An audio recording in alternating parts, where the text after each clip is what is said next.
Welcome to this channel. Progressive Patterns is all about the journey of personal growth and discovering your next step toward meaningful progress. Here you'll find valuable insights and practical tools to help you take that step confidently, empowering you to move forward and make a real difference, both for yourself and for those around you. So, don't forget to hit that subscribe button and tune into the podcast. Welcome back, everybody, for another deep dive. Today, we are going to be looking at something pretty interesting, the psychology of the rescuer, and that urge we all have to just jump in and try to fix things. You know what I'm talking about, right? Like that friend who always has to offer advice, or, hey, maybe you're that person yourself. Either way, it's something we all deal with, and today we are going to be looking at a really interesting blog post to help us unpack this whole rescuer thing. Yeah, this one's called Communication from Rescuer to Coach. And it really gets into why we do this, why we take on these rescuer roles, Right. but more importantly, how to move away from that and, build healthier dynamics. I love it. So this blog starts off with this great image of the rescuer draped in a cape of good intentions. I love that. It's so funny, but it's true, right? Like we've all been there wanting to help, but maybe sometimes it's not that simple. Yeah, exactly. Like the post goes on to say that the rescuer's motives, they might not be as purely altruistic as we think. Sometimes our own needs are mixed in there, like maybe wanting to feel needed or wanting to get a pat on the back. Maybe even just avoiding dealing with our own stuff. Oh, that's interesting. So it's not always about the other person then. Not necessarily. Yeah. And the author of the blog actually talks about their own experience with this. They admit to sometimes falling into this rescuer role. And, it's not just because they want to help. It's because they crave that recognition for it. Wow. That's a really good point. It makes you think like we have to be so aware of our own motivations when we try to help people. Otherwise, we might end up doing more harm than good. Well, absolutely. And the post goes on to say that rescuers and those people who are always seeking to be rescued, they can actually get stuck in this cycle that ends up just reinforcing both roles. It's like a two-way street. So wait, you're saying that it's not even really helping the person that we're trying to rescue? Sometimes not. It's like instead of empowering them to solve their own problems, we might be accidentally enabling them to be dependent. It's like we're saying, you can't handle this on your own, so I have to step in. I never thought about it that way. It's kind of crazy to think how much of this helping is really about us feeling good about ourselves. It's definitely something to consider. And it goes even beyond just our personal dynamics. It's like there's all these societal expectations too. Think about all the messages we get about being the good person who always helps. It's almost like we're pressured into prioritizing other people's needs, even if it comes at our own expense. Okay, so we've got societal expectations, we've got our own needs, and then we've got this whole dynamic of, the rescuer and the person being rescued. It sounds like there's a lot more to this whole rescuer thing than meets the eye. Definitely. And understanding that is super important if we want to move away from that rescuer role and actually interact with others in a healthier way. The blog actually calls this becoming more of a coach. Okay, so if rescuing is all about jumping in and fixing things, what does it mean to be a coach? Well, instead of just giving unsolicited advice or taking over someone's problems, a coach is all about empowering that person to find their own solutions. It's about asking questions that help them to think critically and explore their options. So it's less about giving answers and more about helping them discover their own answers. Exactly. It's a really subtle shift, but it's powerful. And the blog lays out 6 steps to help you make that transition from rescuer to coach. But before we get into those... Hold on for 1 second. This is a lot to take in. We've gone from, capes and good intentions to societal pressure and even psychological dynamics. So what's the one thing you really are listeners to understand about this whole rescuer thing? I think the most important thing is that even though our intentions are usually good, they don't always line up with the impact we have. Sometimes, trying to help can actually create more dependence, and it disempowers the people we care about. Recognizing that is the first step. Okay, I like that. So how do we start moving away from the rescuer role and become more of a coach? Let's talk about those 6 steps that the blog lays out. The first one is all about becoming aware of your patterns. Yeah. Noticing when you tend to jump into that rescuer mode and figuring out what situations or what people are triggering this behavior in you. So it's like paying attention to when we get that urge to fix things, to offer advice when no one's even asking for it, and asking ourselves, why am I doing this? Exactly. The second step is shifting our perspective.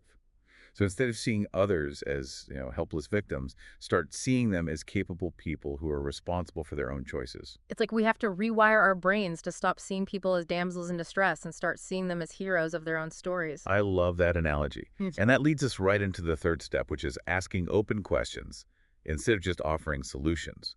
So instead of saying, you should do this, try asking something like, what options have you considered? Or what are you thinking about doing? Oh, that's good. So it's about guiding them to their own answers instead of just, forcing our solutions on them. Exactly. It's about helping them through their own problem-solving process. Gotcha. What's next?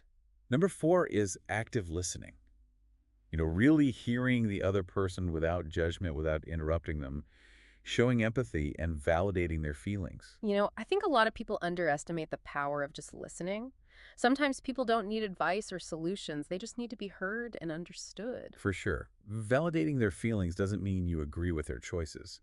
It just means you respect their experience. And that can make a huge difference. Okay, so we've got awareness, perspective, questioning, and listening. What about those last 2 steps to become a coach?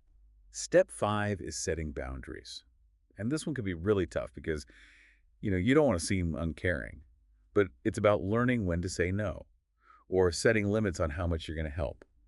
Encourage self-sufficiency instead of dependence. It's finding that balance between being supportive but not enabling. It's exactly. Recognizing that real support doesn't always mean taking over. Sometimes the most helpful thing is to step back and let them figure it out. It's about trusting them to handle their own challenges, knowing that they have what it takes to do it. Yes. And that brings us to the last step, self-reflection and feedback. This is all about, constantly checking in with yourself and your motives for helping, and even asking for feedback from people you trust, just to make sure you're not slipping back into that rescuer role. So it's not just a one-time fix, it's an ongoing process. Mm-hmm. We have to constantly check in with ourselves and be open to feedback, even if it's not always what we want to hear. It definitely is. It's a journey, Yeah. Both for ourselves and the people we're trying to help. I'm curious, are there any signs we can look for that show we're making progress on this whole rescuer to coach thing? How do we know if we're moving in the right direction? One of the biggest signs is if you start to feel less drained and less resentful after you help someone, Yeah. When you're rescuing, you're often giving from this place of obligation or guilt, and that can be really exhausting. Yeah, I've definitely been there. It feels like you're just giving and giving until you're completely empty. It's not sustainable. And honestly, it's not really helping anyone in the long run. Exactly. But when you're coaching, you're giving from a place of empowerment and support. You're not trying to fix their problems or take away their pain. You're just helping them discover their own strength. It's like shifting from depletion to empowerment. Right. And another sign is you'll start to see the people you're helping become more independent and capable. Mm. They're not coming to you for all the answers anymore. They're trusting their own judgment and making their own decisions. It's like planting a seed and then watching it grow. We're not trying to control the plant. We're just giving it the right conditions to flourish. That's a beautiful analogy. Mm-hmm. And as a coach, you get to witness that transformation and celebrate their wins, which is way more fulfilling than constantly rescuing them. So it sounds like being a coach is all about setting healthier boundaries, avoiding burnout, and really empowering others to find their own strength. It's a win-win for everyone. It really is. Yeah. And it's not just about changing our behavior. It's about creating these positive and empowering dynamics in all of our relationships. Something I thought was interesting is that the blog post mentioned that they're going to be exploring the victim and the entrepreneur roles in some upcoming posts. I'm really curious to see how those fit into all of this. Me too. Yeah. It definitely makes you think about the different roles we all play in our interactions and how they might be affecting our relationships. Yeah, it does. So listeners, we have a question for you. Which role do you think you tend to play in your relationships? Are you the rescuer, the victim, the entrepreneur, or maybe a little bit of everything? That's a great question to think about. And there's no right or wrong answer here. The important thing is just to be aware of our own tendencies. Exactly. Awareness is the first step to making conscious choices about how we show up in our relationships. It's about taking responsibility for our well-being Yeah. and helping others to do the same. Okay, well, we've covered a lot today, from the psychology of the rescuer to those 6 steps to becoming a coach. Before we wrap up, though, I want to touch on one more thing that the blog talks about, and that's self-care. Oh, that's so important. Mm-hmm. It's so easy to get caught up in helping others that we forget to take care of ourselves. Right. And if we're not taking care of ourselves, how can we possibly be there for other people in a healthy way? It's like the oxygen mask on a plane. You got to put Yeah. yours on first before you Mhm. can help anyone else. That's a perfect analogy.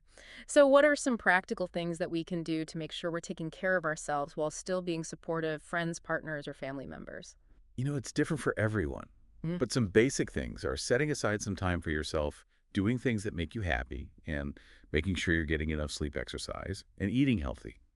It's also really important to have good boundaries, so you're not giving more than you can handle. I think those are all great tips. And remember, self-care is not selfish. It's actually super important if we want to be there for ourselves and for others. Totally. Mm. When we take care of ourselves, we're helping everyone around us. Well, this has been a fascinating conversation. We've talked about so much today. Is there anything else you want to add before we finish up this deep dive? I think we've covered the main points, but I do want to say that this journey from rescuer to coach isn't about being perfect. It's about making progress. We're all going to mess up sometimes and fall back into old habits. But the important thing is to keep learning and growing and trying to create healthier relationships. That's such a good reminder. It's not about being perfect, it's about being intentional, and it's about being kind to ourselves when we make mistakes. Absolutely. Well, on that note, listeners, thank you so much for joining us for another deep dive. We'll be back soon with another thought-provoking topic. Until then, keep exploring and keep questioning and keep working towards building those truly fulfilling relationships. See you next time. So the first step is, becoming aware of your patterns, like noticing when you jump into that rescuer mode. What are those situations or those people that are really triggering this in you? So it's kind of like paying attention to those moments when we feel that urge to jump in and fix things, Yeah. offer advice, even if it's not asked for. And then we have to kind of ask ourselves, why am I doing this? Exactly. And then step two is like shifting your perspective. Instead of seeing others as these helpless victims, you start to see them as capable people who are responsible for their own choices. Yeah, that's a big one. It's like we have to rewire our brains to stop seeing people as damsels in distress and start seeing them as like heroes of their own I stories. love that. That's a great analogy.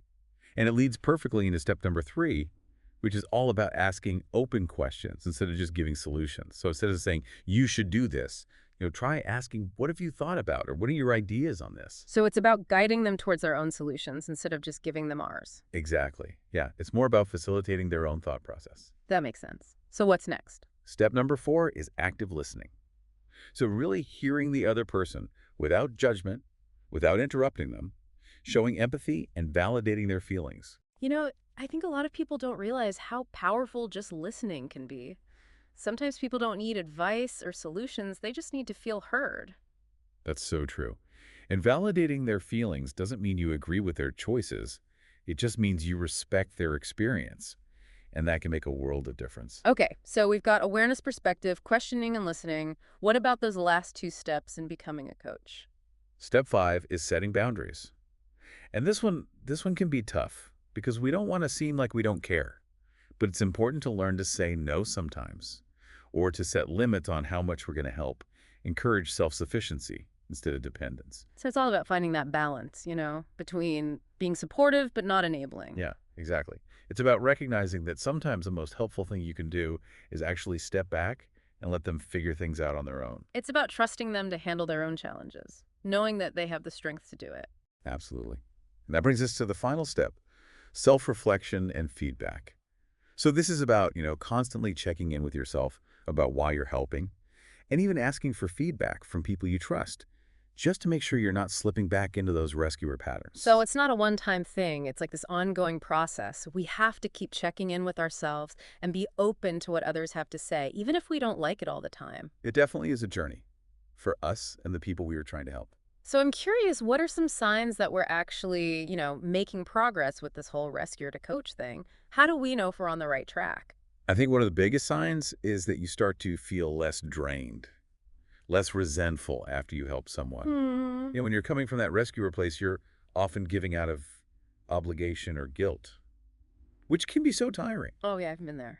It's like you're giving and giving until you're completely empty. It's not good for anyone in the long run. Exactly.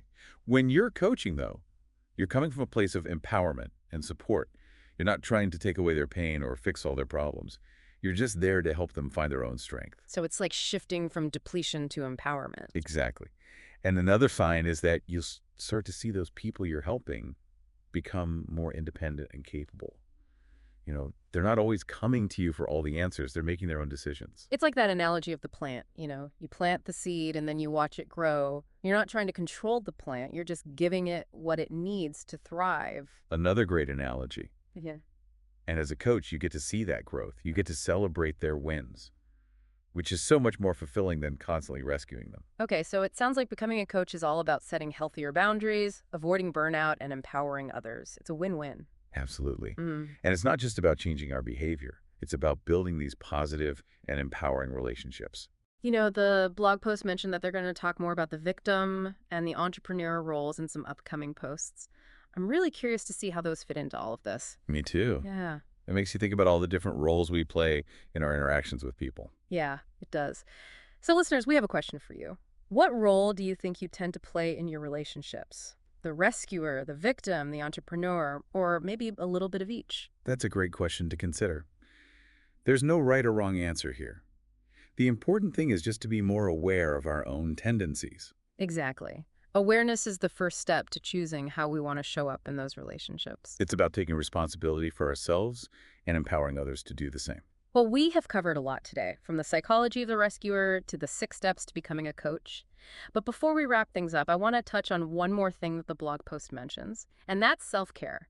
So listeners, we've come to the end of our deep dive into, the whole rescuer thing and that empowering shift to becoming more of a coach. It's been really interesting, hasn't it? Unmasking all those hidden motives and those psychological forces at play. And then, those steps we can take to actually break free from those patterns. Yeah, and of course we can't forget about self-care that's so important throughout this whole process. Absolutely. Yeah, If we're not taking care of ourselves, how can we be there for others in a healthy way? exactly. So I know I've learned a ton today. What about you? What's been the biggest takeaway for you from this whole deep dive? I think for me, it's been that realization that just because our intentions are good, it doesn't mean we're always having a positive impact. Sometimes trying to help can actually backfire and make things worse. And that's kind of hard to accept. It is, but it's important to acknowledge that, right? That's how we start to make a real difference. Exactly. And once we understand that, we can shift our focus from rescuing to coaching, from fixing to empowering. And that's where those 6 steps come, in awareness perspective, questioning listening boundaries, and self-reflection. Exactly. Those are the tools we can use to really transform our relationships and create a more positive dynamic for everyone. The blog post mentioned that they're going to explore the victim and the entrepreneur roles in some future posts. Yeah, curious about that. Me too. It makes you wonder how those roles fit into this whole thing, right? It does. So listeners, we have a question for you. Okay. Which role do you think you tend to play in your relationships? Are you the rescuer, the victim, the entrepreneur, or maybe a combination of all three? Ooh, good question. There's no right or wrong answer here. The important thing is just to be aware of our own tendencies, right? Exactly. Because awareness is the first step to making more conscious choices about how we want to interact with the people in our lives. And it's about taking responsibility for our own well-being and empowering others to do the same. Absolutely. Well, that's a great place to wrap things up, I think. So thank you all for joining us on this deep dive into the world of the rescuer and the coach. We hope this has given you some new insights and maybe even inspired you to approach your relationships in a new way. And until next time, keep exploring, keep asking questions, and keep working towards building those truly fulfilling and empowering relationships. We'll see you next time. Your support helps this podcast grow and keeps us motivated to bring you meaningful conversations. If you enjoyed the episode, don't forget to leave a review, share it with a friend, or give us a thumbs up. Thanks for being part of our journey, and we'll see you next time.